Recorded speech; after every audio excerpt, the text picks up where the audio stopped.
প্রেম করার অপরাধে এক বাচ্চার বাবার সাথে বিয়ে দিয়ে দেওয়া হলো চিত্রলেখার।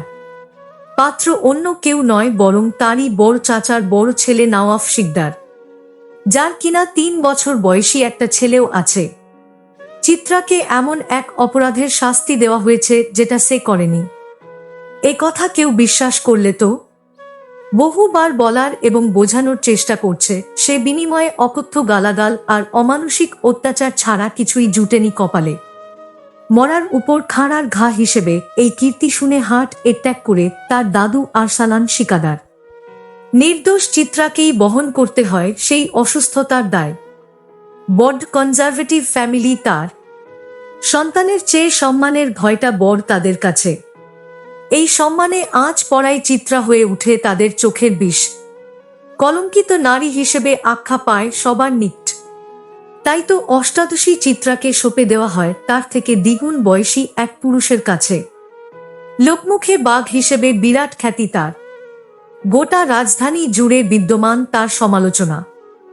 ঘরোয়া আয়োজনে বিয়েটা সম্পন্ন হতেই নওয়াফের হাতে চিত্রাকে তুলে দিয়ে আশিকুর শিকদার বলেন, এখন থেকে তোমার স্ত্রী এই মেয়ে, আর কোনো দ্বিতীয় পরিচয় নেই তার। সন্তান হিসেবে ত্যায্য করা হলো তাকে। আপদ নিয়ে বিদায় হও। বদমেজাজি নওয়াফ কথাগুলো শুনে শান্ত দৃষ্টিতে তাকায় তার সদ্য হওয়া শ্বশুরের পানে। কোলে ছেলে ঘুমিয়ে আছে বিধায় বাড়তি কিছু বলে না।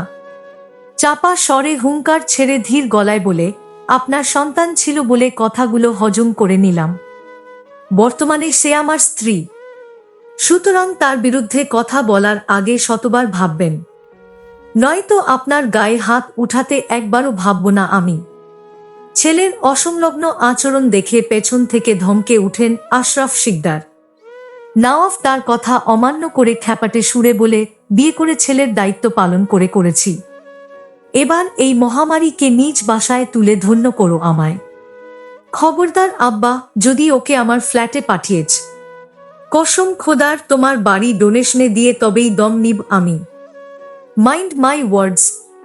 বলেই নওয়াফ গটপটিয়ে হেঁটে চলে যায় বাইরে। এদের ডিসগাস্টিং নাটক দেখার সময় নেই তার। সালিশ করতে এসে শাস্তি পেতে হবে জানলে কখনোই রংপুরে পা রাখত না নওয়াফ। মাথা মগজ পুরোই আউট অফ কন্ট্রোল হয়ে গেছে তার। যখন তখন দু একটা খুন হয়ে যেতে পারে কাজে ডুবে থাকলেই কেবল এই সমস্যার সমাধান মিলবে। তার জন্য আগে ঢাকা ফিরতে হবে। বহু কাজ বাকি। ছেলের কথা শুনে মহা চিন্তায় পড়ে যান আশরাফ শিকদার। চিত্রলেখার আতঙ্কিত মুখপানে চেয়ে বিষণ্ণ হয়ে ওঠে উনার মন। পরিস্থিতি সামলাতে বিয়ে তো করিয়ে দিয়েছেন, কিন্তু জীবন বাঁচাতে গিয়ে ভবিষ্যৎ নষ্ট করে দেননি তো বাচ্চা মেয়েটার? ওদিকে নরম মনের অধিকারী চিত্রা ঠোঁট ভেঙে কেঁদে ফেলে এসব তর্ক বিতর্ক দেখে। সহজ সরল মানুষ সে, এত প্যাঁচ তার ছোট্ট মাথায় ঢুকে না। বাবাকে কিছু বলার সাহস নেই বিধায় বেকুল হয়ে চায় পর্দার আড়ালে মুখ লুকিয়ে কাঁদতে থাকা মায়ের পানে। করুণ চোখে চেয়ে বোঝাতে চায়, ও মা, মা গো, বিশ্বাস করো তোমার চিত্রা নির্দোষ, কিচ্ছু করেনি সে। অহেতুক এই কথার আঘাত, মারের ব্যথা সইতে পারছে না তোমার বোকা ফুল।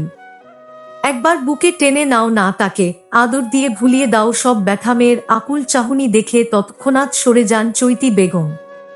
নিজের সংসার বিসর্জন দিয়ে মেয়েকে বাঁচান সম্ভব নয় উনার পক্ষে। গত 25 বছর ধরে কোনো মতে টিকিয়ে রেখেছেন সংসারটা। স্বামীর ঘর ছাড়া হলে আর যে কোথাও ঠাঁই মিলবে না তার।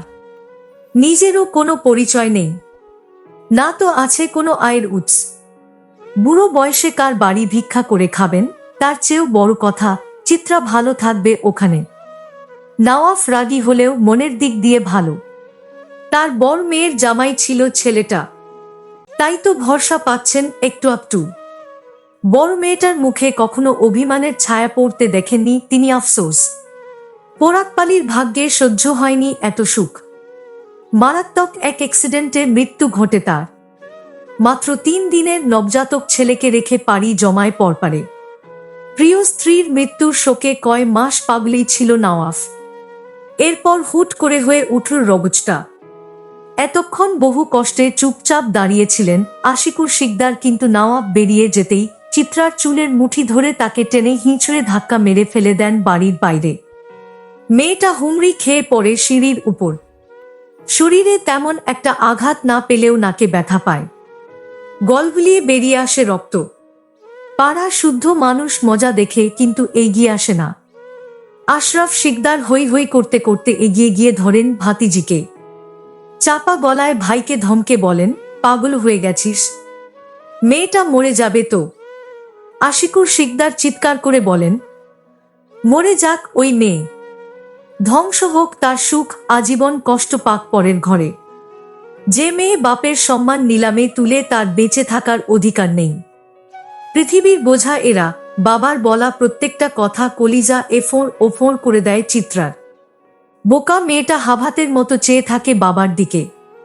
জন্মের পর থেকেই তিরস্কার শুনে আসছে, আজ নতুন নয়। দোষ তার একটাই, মেয়ে হয়ে জন্মানো। যদিও ওটা চিত্রার হাতে ছিল না, তবুও মেয়েটা মেনে নিয়েছে তার অপরাধ। জীবনের 17টা বসন্ত পার হয়েছে, কিন্তু বাবার আদর কি রকম হয় সেটা উপলব্ধি করার সৌভাগ্য হয়নি তার।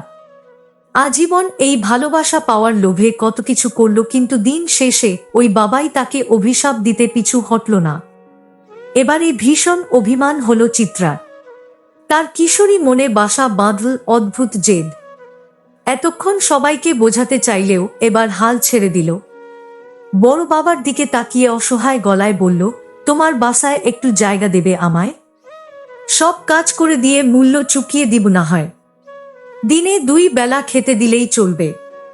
আশরাফ শিকদারের মনের ভেতরটা হুম হুম করে ওঠে। বাচ্চা একটা মেয়ে যাকে কোলে পিঠে মানুষ করেছেন, সেই কিনা 2 মুঠো ভাতের জন্য এমন কাতর গলায় অনুনয় করছে, এই দৃশ্য সহ্য করা যায়? তিনি রুমাল বের করে চিত্রলেখার সরু নাকে ধরে বলেন, এমন করে বলে কেউ? ওটা তো তোরও বাসা মা, চল উঠ। আর এক মুহূর্ত না এখানে। মিছে সম্মান আর সম্পত্তি ধুয়ে পানি খাক তোর বাপ। চিত্রার নরম হৃদয় হাহাকার করে উঠল, কিন্তু মেয়েটা কাঁদল না। আনমনে বলল, ওটা আমার বাসা নয় বড় বাবা, আমি শুধুমাত্র আশ্রিতা। অতঃপর তারা রওনা দিল। জীবনে প্রথমবার রংপুরের ছোট্ট গ্রামের সীমানা পেরোল মেয়েটা। ভাগ্য তাকে টেনে নিয়ে গেল অচেনা গন্তব্যে। এরপর কি হবে? সুখ মিলবে নাকি শোকের ছায়ায় মরণ হবে? বাবার অভিশাপেই কি ধ্বংস হবে মেয়েটা, নাকি কারো আগুনে সজ্জিত হবে তার জীবন? দীর্ঘ 6 ঘন্টার জার্নি শেষে চিত্রা পা রাখে তার তথা কথিত স্বামীর ভিটায়। অন্যদের বেলায় কি হয় জানা নেই, তবে 6 তলা বিশিষ্ট ছিমছাম বাড়িটা দেখে হু হু করে ওঠে চিত্রার মন। বাপের ঘরে তো ঠাঁই মিলল না। এই নাম মাত্র সম্পর্কের জোরে কদিন টিকতে পারবে এখানে? নওয়াফ যদি বের করে দেয় তখন কি হবে? কোথায় যাবে চিত্রা? তবে কি শেষ অবধি পাগল বেশে ঘুরতে হবে তাকে? রাস্তার পশুগুলোর হাতে বিসর্জন দিতে হবে ইজ্জত? ভাবনাগুলো মাথায় আসতেই চিত্রার শ্যামবর্ণের শীর্ণ দেহখানা ভেঙে আসতে চায়। ছোট্ট জীবনটায় বিশাল আঘাত পেয়ে বসেছে। এজন্যই বোধহয় ধৈর্যে কুলছে না তার। আশরাফ শিকদার গাড়ি থেকে বেরিয়ে দেখেন চিত্রা টলছে। তিনি জলদি এগিয়ে গিয়ে বাহু টেনে ধরেন তার। থরথরিয়ে কাঁপছে মেয়েটা। তিনি হতভম্ব সুরে বলেন, কি হলো আম্মা? আশরাফ শিকদারের হাত জড়িয়ে ধরে চিত্রা কাঁপা কণ্ঠে শুধায়, যদি উনি বের করে দেয় বাসা থেকে। আশরাফ শিকদার কিঞ্চিত থমকান। পরক্ষণে লম্বা একটা দীর্ঘশ্বাস ফেলে বলেন, বাড়িটা আমার আম্মা, ও কর্তৃত্ব খাটাতে পারবে না। যদি তেড়িবেড়ি করে তাহলে ভিন্ন ব্যবস্থা নিব আমি। চিন্তা করিস না। চিত্রা ভরসা করতে চায়, একটু আশ্বস্ত হতে চায়, কিন্তু মনের ভেতর কেউ একজন চিল্লিয়ে বলে, অভাগা যেদিকে যায় সেদিকেই সাগর শুকায়। কাউকে বিশ্বাস করিস না চিত্রা। এই টিকে থাকার লড়াইটা তোর একার। মানুষ করুণা করবে, কিন্তু কর্ম তোর একারই করতে হবে। নিশ্চিন্ত হতে না পারলেও কিঞ্চিত শান্ত হয় চিত্রা। মনে ভয়, মস্তিষ্কে দ্বন্দ্ব, আর বুকে একরাশ অনিশ্চয়তা নিয়ে পা রাখে বাড়ির চৌকাঠে। ভেতরের ইন্টেরিয়রটা সুন্দর, কিন্তু কোনো কিছুই আকর্ষিত করতে পারছে না তাকে। মেয়েটা রোবটের মতো আশরাফ সাহেবের পিছু হাঁটছে কেবল। লিফটের দিকে যাওয়ার পথে হুট করে একজন মুরব্বির সাথে দেখা হয় তাদের। ভদ্রলোক সানন্দে এগিয়ে এসে জড়িয়ে ধরেন আশরাফ সাহেবকে। কুশলাদি বিনিময় করে টুকটাক কথা বলতেই তার দৃষ্টি পড়ে চিত্রার দিকে। বড্ড কৌতূহলী হয়ে জানতে চান, মেয়েটা কে ভাইসাব? আশরাফ সাহেব দ্বিধাদ্বন্দ্বে পড়ে যান। জোরপূর্বক হেসে বলেন, আমার ছোট ভাইয়ের মেয়ে চিত্রলেখা। ভদ্রলোক আপাদমস্তক পরখ করেন চিত্রলেখাকে। মেয়েটার পরনে আছে সাধারণ ঘরনার একটা কামিজ। চোখ মুখের অবস্থা কাহিল, যেন বিশাল ঝড় বয়ে গেছে তার উপর দিয়ে। আলুথালু চুলের অবস্থা উপরন্তু অস্বস্তিতে ইতিউতি চাইছে তখন থেকে। তিনি কিছুতেই বিশ্বাস করতে পারলেন না এই মেয়ে আশরাফ শিকদারের ভাইঝি। সব কথা তো আর মুখ ফুটে বলা যায় না। তিনিও কোনোমতে টেনেটুনে বললেন, ও আচ্ছা, বেড়াতে এসেছে নিশ্চয়ই। বাকি কথা বলার পূর্বেই তাকে থামিয়ে দিয়ে আশরাফ শিকদার বলে উঠেন, এই বছর এইচএসসি দিয়েছে চিত্রা। বাকি পড়া লেখা এখানে থেকেই কন্টিনিউ করবে। যেখানে ওর নিজের চাচার বাড়ি আছে ঢাকায়, সেখানে অন্য কোথাও কেন থাকবে বলুন? ভদ্রলোক কেন যেন খুব বেশি একটা খুশি হতে পারলেন না আশরাফ শিকদারের কথায়। আমতা আমতা করে এই সেই বলে প্রসঙ্গ পাল্টাতে চাইলেন, কিন্তু চিত্রার কানে বাজতে থাকলো ওই কথাটা। সে শুধুমাত্র ভাতিজি হয়, আর কোনো সম্পর্ক নেই। জোর করে বিয়ে দিতে তো সমস্যা হয়নি, তাহলে সমাজের সামনে পরিচয় দিতে বাঁচছে কেন? ভেতরকার কথাগুলো ভেতরেই রয়ে গেল, মুখ ফুটে আর বলা হলো না কিছু। একমুঠ ভাত আর একটা নিরাপদ আশ্রয়ের আশায় জলাঞ্জলি দিল সমস্তটা। বড়সড় ঢোক গিলে চেষ্টা করল কান্না আটকানোর। নিজেই নিজেকে ধমকে বলল, লোভী হোস না চিত্রা। যেখানে প্রাপ্যটুকু মেলে না সেখানে পর্যাপ্ত কিছু কিভাবে আশা করিস তুই? বেহায়া অশ্রুরা বাঁধ মানো না। অপমানের তীরটা বড্ড তীক্ষ্ণ ছিল বোধহয়। আশরাফ শিকদার আরও কিছুক্ষণ কথাবার্তা বলে চিত্রাকে নিয়ে উঠে আসেন তৃতীয় তলায়। এই বাসার প্রত্যেকটা ফ্লোরে দুটো করে ইউনিট আছে। অন্যগুলোতে ভাড়াটিয়া থাকলেও এই ফ্লোর সম্পূর্ণ উনাদের। বাঁ পাশের ফ্ল্যাটে নিজের স্ত্রী এবং ছোট কন্যা নিয়ে থাকেন আশরাফ সাহেব, আর অন্যটায় থাকে নওয়াফ আর তার ছেলে নাফিমেই। দূরত্বটা অবশ্য নওয়াফের বিয়ের পরই তৈরি হয়েছিল। নিত্যদিন ঝামেলা লেগে থাকত বাসায়। উনার সহধর্মিনী নাজিফা নাজনীন কিছুটা রাগী ধাঁচের মানুষ। তার কথা মতো কিছু না চললে লঙ্কা কাণ্ড বাঁধিয়ে ফেলেন রীতিমতো। একমাত্র ছেলের জন্য কোনো সম্ভ্রান্ত পরিবারের মেয়ে আনতে চেয়েছিলেন তিনি, কিন্তু সবার কথা অমান্য করে আশরাফ সাহেব ভাতিজিকেই পুত্রবধূ করে নিয়ে আসেন। ব্যাস, বেঁধে যায় ঝামেলা। মুখে কিছু না বললেও কাজকর্মে অসন্তুষ্টি প্রকাশ করতে থাকেন নজিফা বেগম। নওয়াফের বড় বউ চৈত্রিকা ভীষণ চালাকচতুর ছিল। কোনো কিছু নিয়ে শাশুড়ির সাথে ঝামেলায় জড়াতো না, জায়গামতো নালিশ জানাতো কেবল। নওয়াফ বুদ্ধিমান পুরুষ বিধায় পরিস্থিতি বিবেচনা করে নিজেই আলাদা থাকার সিদ্ধান্ত নেয়। নাজিফা বেগম ছেলের উপর কথা বলতে পারেননি। আক্রোশ চেপে রেখে মেনে নিয়েছিলেন সেই সিদ্ধান্ত। সেই যে ছেলেটা আলাদা হলো আর ফিরল না ঘরে, অতীত ভেবে দীর্ঘশ্বাস ফেললেন আশরাফ শিকদার। আবার যে কোন ঝড় আসবে কে জানে। বুক ভরে শ্বাস টেনে কলিং বেল চাপলেন তিনি। সময় গড়ালো কয়েক মিনিট, এরপর খট করে খুলে গেল বাড়ির দরজা। নাজিফা বেগম অসময়ে স্বামীকে ফিরতে দেখে প্রশ্নাত্মক কণ্ঠে বললেন, খানিকক্ষণ আগে ছেলে আসলো, এখন আবার তুমি? কথা বলার ফাঁকে উনার চোখ আটকায় চিত্রার দিকে। বহু বছর পর দেখায় চিনতে পারেন না তাকে, কিন্তু স্বামীর পাশে অসমবয়সী এক মেয়েকে দেখে ভ্রু কুঁচকে যায় উনার তীক্ষ্ণ কণ্ঠে। সুধান, আবার কাকে নিয়ে এসেছ তুমি? কে এই মেয়ে? আশরাফ শিকদার ঠান্ডা মাথায় সামলাতে চাইলেন পরিস্থিতি। বুকে ঠেলে সরিয়ে ঠান্ডা মাথায় বললেন, সব প্রশ্নের উত্তর দিচ্ছি, ভেতরে আসতে দাও আগে। কতদূর থেকে এসেছি? নাজিফা বেগম সরলেন না, উল্টো গলার স্বর বাড়িয়ে বললেন, উত্তর দাও সমুদ্রের বাবা। মেয়েটা কে? আশরাফ শিকদার হাল ছেড়ে ধীর গলায় বললেন, আমাদের নওয়াফের বউ।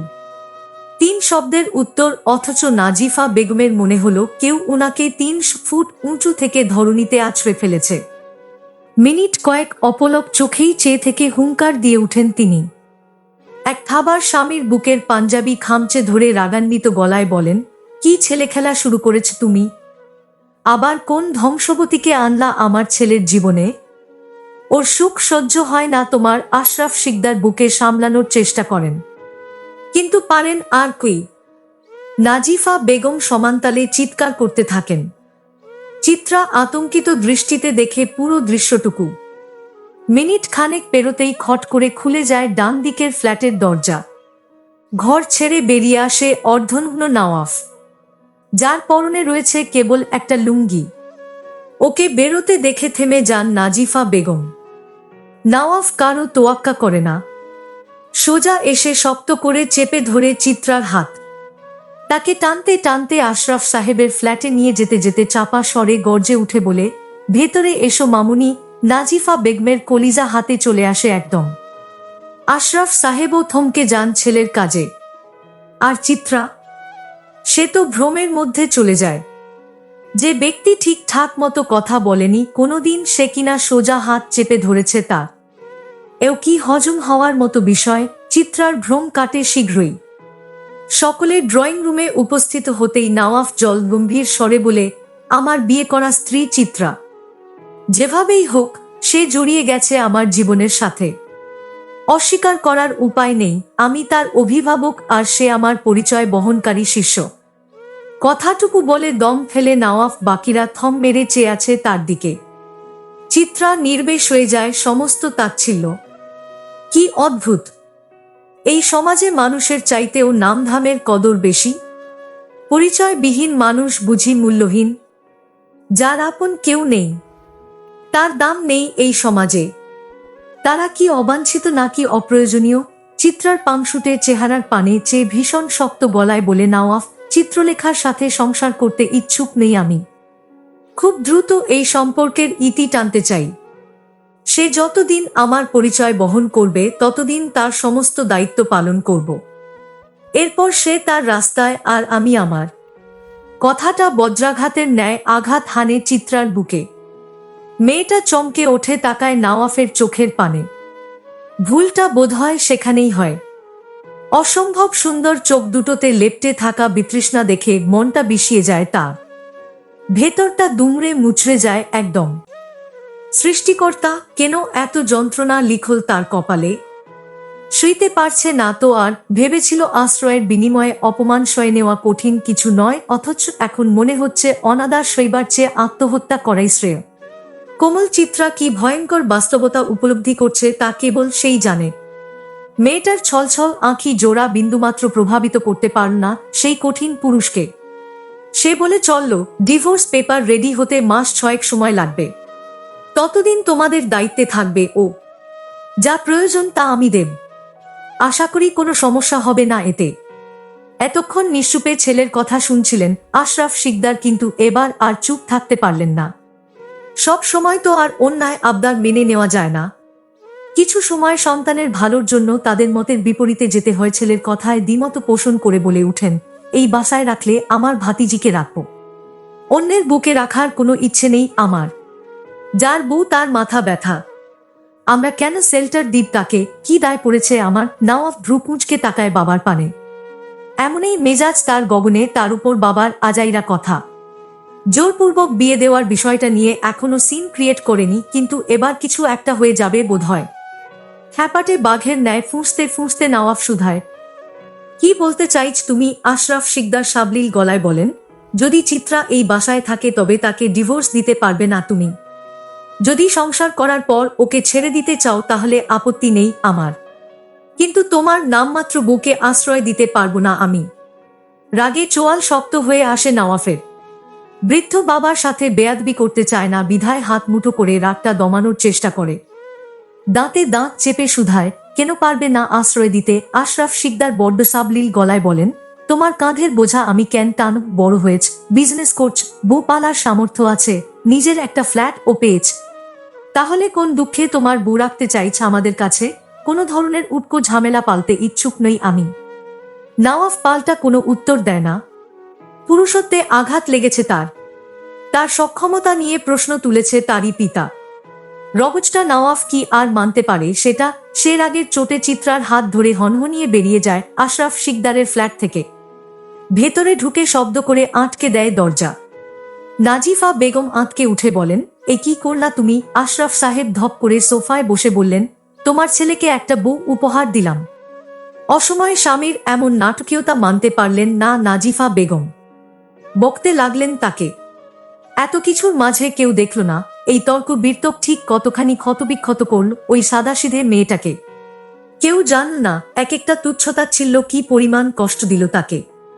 কেউ টের পেল না কথার আঘাত কতটা নির্মমভাবে হত্যা করল চিত্রার সহজ সরল সত্তাকে। বন্দি দরজার ওপারে কি ঘটল কে জানে, তবে সময়ের ব্যবধানে এতটুকু স্পষ্ট হল, চিত্রা আর নেই। চিত্রলেখাকে টেনে এনে সজোরে ফ্ল্যাটের দরজা বন্ধ করে দেয় নওয়াফ।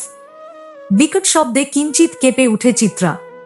রাগে অগ্নিশর্মা নওয়াফ বেচারিকে সামলে উঠার সময়টুকু পর্যন্ত দেয় না। তার আগেই বাহু খামচে ধরে সামান্য কাছাকাছি এনে হিসিয়ে বলে, কি ভেবেছিস আমি বুঝি না তোর মতলব? পুরো রাস্তা এসবই প্ল্যান করতে করতে এসেছিস তাই না? নওয়াফের হুঙ্কারে সিঁটিয়ে যায় চিত্রা। তার ক্লান্ত মস্তিষ্ক বুঝে উঠতে পারে না ইঙ্গিতপূর্ণ কথাগুলোর অর্থ। অন্যদিকে হাতের ব্যথায় যান যায় যায় অবস্থা। বেচারি অতি কষ্টে মুখ ফুটে বলে, আমি কিছু করিনি ভাইয়া। আর কিসের কথা বলছেন আপনি? নওয়াফ খেকিয়ে উঠে হাতের জোর বাড়িয়ে রাগী গলায় বলে, কিছু না করলে বাবা কেন আমার বিপক্ষে গেল? কেন তোকে নিয়ে সংসার করতে জোর করছে? কি বলে বসে এনেছিস তাকে? চিত্রা হতভম্ব হয়ে গেল। তাকে এমন ভাবে নওয়াফ এতটা নিচু মন মানসিকতার ভাবে। তার চেয়েও বড় কথা, সে কেন করবে এসব? নওয়াফকে নিয়ে বিন্দুমাত্র মাথা ব্যথা নেই তার। শুধুমাত্র কটা বছর ওদের কাছে আশ্রয় চেয়েছিল ভাতিজির পরিচয়ে। চিত্রাকে অমন বিষণ্ণ দেখে আরও মেজাজ খারাপ হয় নওয়াফের। রাগে জেদে দাঁত কিরমিরিয়ে বলে, যদি মনে করে থাকিস একই বাসায় একই ঘরে থাকায় তোর প্রতি আমার অনুভূতি জন্মাবে বা 6 মাস পর আমার সিদ্ধান্ত পাল্টাবে, তাহলে তুই ভুল ভাবছিস। আমি নওয়াফ শিকদার সমুদ্র তোর মৃতদেহটা পর্যন্ত ছুঁয়ে দেখব না। কথা বুঝেছিস? ভয়ঙ্কর কথাটা বড্ড অনায়াসে বলে দেয় নওয়াফ, কিন্তু শব্দচয়নের গাম্ভীর্যতা বিঁধে যায় চিত্রার মনের কোণে। শরীর ঝাঁকুনি দিয়ে উঠে তার। অবিশ্বাস্য চোখে চেয়ে থাকে কেবল। আর নওয়াফ সে প্রশ্ন সূচক চাহনিতে তাকিয়ে থাকে উত্তরের আশায়। চিত্রাকে নিস্তব্ধ থাকতে দেখে তার ধৈর্যের বাঁধ ভাঙে। প্রত্যুত্তরের অপেক্ষা না করে নিজেই আবার বলে, ভালোই ভালোই ডিভোর্স দিচ্ছিলাম, কিন্তু তোর সহ্য হলো না? সংসার করার বহুত শখ তাই না? জাস্ট সি কিভাবে পূরণ করি সেটা। এসেছিস আমায় আঘাত করতে, কিন্তু ঘায়েল হয়ে ফিরবি তুই নিজেই। কথাটা শেষ হতেই নাফিমের কান্নার স্বর ভেসে আসে, সাথে সাথেই চিত্রার থেকে ছিটকে দূরে সরে যায় নওয়াফ। ঘটনার আকস্মিকতায় চিত্রা গিয়ে ধাক্কা খায় পেছনে থাকান সুরোত্যাকের সাথে। মেরুদণ্ডের হাড্ডিতে তীক্ষ্ণ আঘাত পাওয়ায় মৃদু শব্দে গুঙিয়ে উঠে বেচারি। সেসব পরখ করার সময় কি আছে কারো না নেই। সদ্য ঘুম থেকে ওঠা ছেলের কান্না থামাতে নওয়াফ হনহনিয়ে চলে যায় নিজের ঘরে। বেচারি চিত্রা হতভম্ব হয়ে দাঁড়িয়ে থাকে কিছুক্ষণ। পরপরই নাফিমের ন্যানি এসে হাজির হয়। চিত্রাকে মূর্তির মতো চেয়ে থাকতে দেখে বলে, স্যার আপনার স্টোর রুমে যাইতে কেছে। কথা বলার মতো অবস্থায় নেই চিত্রা। শরীর টলছে তার। কথার আঘাত আর শারীরিক যন্ত্রণার কাছে জিম্মি হয়ে গেছে তার কোমল সত্তা। নাফিমের ন্যানি তথা প্রোয়া মহিলার পানে চেয়ে বেচারি কোনোমতে বলে, স্টোর রুম কোন দিকে? চিত্রার অবস্থা দেখে কিছু একটা আন্দাজ করে নেন সেই মহিলা। তার উপর নওয়াফের চিল্লানোর শব্দ তো কানে এসেছেই। অল্প বয়স্কা চিত্রার জন্য বিশাল দুঃখ হলো উনার, কিন্তু সেটা প্রকাশ করার অনুমতি নেই। তাই কথা না বাড়িয়ে সোজা এসে চিত্রার বরফ শীতল হাতটা আঁকড়ে ধরে বলেন, আপনার শরীরের অবস্থা ভালো ঠেকতাছে না, আমি লইয়া যাইতাছি চলেন। চিত্রা টু শব্দ করল না। জোরে জোরে শ্বাস ফেলতে থাকল শুধু। হাত পা কাঁপছে তার। অসহ্য লাগছে সবকিছু। বুকের ভেতর চলছে উত্তাল পাথাল ঝড়। শ্বাসটাও আটকে আসছে। কি আশ্চর্য, সবাই আজ তাকে কষ্ট দেওয়ার প্রতিযোগিতায় নেমেছে নাকি? ভাবনার মাঝেই রুমের ভেতর চলে আসে তারা। বেডের কাছাকাছি আসতেই শরীর ছেড়ে দেয় চিত্রা। ধপ করে শুয়ে পড়ে নরম গদির উপর। আস্তে ধীরে গা এলিয়ে দেয় সেখানে। তারপরই যেন বাঁধ ভাঙে সমস্ত ধৈর্যের। বালিশের ভাঁজে মুখ গুঁজে গুনগুনিয়ে কেঁদে উঠে চিত্রা। বুকের ভেতরে এতটা যন্ত্রণা হচ্ছে যে চিল্লিয়ে কাঁদতে অবধিই পারছে না। স্রেফ চোখ বেয়ে গড়িয়ে পড়ছে অশ্রুকণা। তার করুণ কান্নার দৃশ্য প্রোয়ার বুকে লাগে। না চাইতেও তিনি বলেন, এমনে কাঁদে না মা। মাইয়া মানুষের জীবন এমনই। স্যার রাগী হইলেও কিন্তু ভালা মনের মানুষ। রাগটা পড়ুক একবার, দেখবেন রানী কইরা রাগ আপনারে। চিত্রা প্রত্যুত্তর করে না। এসব নিছকি কল্প কথা, তাই কান দেয় না সেদিকে। একটুখানি শান্ত হওয়ার চেষ্টা করে, সেটা তো হয় না, উল্টো সারাদিনের ঘটনা প্রবাহ একের পর এক ভাসতে থাকে তার চোখের সামনে। মেয়েটা গলা কাটা মুরগির ন্যায় ছটফটিয়ে উঠে রীতিমতো। চিত্রার অবস্থা দেখে ভয় পেয়ে যান প্রোয়া। কি ভয়ানক দশা মেয়েটার! কান্না করতে না পারার তোপে শ্যামলা মুখটা রক্তিম দেখাচ্ছে, চোখের দুই কার্নিশ জলে ভেজা, পাতলা ঠোঁট জোড়া কাঁপছে অনবরত। মেয়ে সমান তালে গলায় বুকে হাত রেখে নিজেকে শান্ত রাখার চেষ্টা করছে, কিন্তু লাভ কিছুই হচ্ছে না। ওকে এভাবে ছটফটাতে দেখে প্রোয়া আর পারলেন না কঠিন হয়ে থাকতে। এগিয়ে এসে শিয়রে বসলেন। মেয়ের বয়সী বিধায় আর আপনি আজ্ঞে সম্বোধনে গেলেন না। চিত্রার পিঠে হাত বুলিয়ে দিতে দিতে বললেন, শান্ত হও মা। কি লাগবে বলো? পানি দিব নাকি স্যারকে ডাক? চিত্রা আর্তনাদ করে বলে উঠল, আজরাইলকে ডেকে দাও খালা। একমাত্র মৃত্যুই আমার যন্ত্রণা ঘোচাতে পারবে। চিত্রার কথায় নির্বাক বনে গেলেন প্রোয়া। কি উত্তর দিবেন ভেবে পেলেন না। মেয়েটা সমানে ফোঁপাচ্ছে। যা অবস্থা দেখছেন তাতে ওই কথা বলতে সময় লাগবে না। মনে মনে ভীষণ ভয় পাচ্ছেন তিনি, তাই কি আর হয়। চিত্রারাতি মাছের জান, সহজে এদের মৃত্যু হয় না, সয়ে যেতে হয় বহু কিছু। সেখানে চিত্রার দুঃসময় তো সবে শুরু।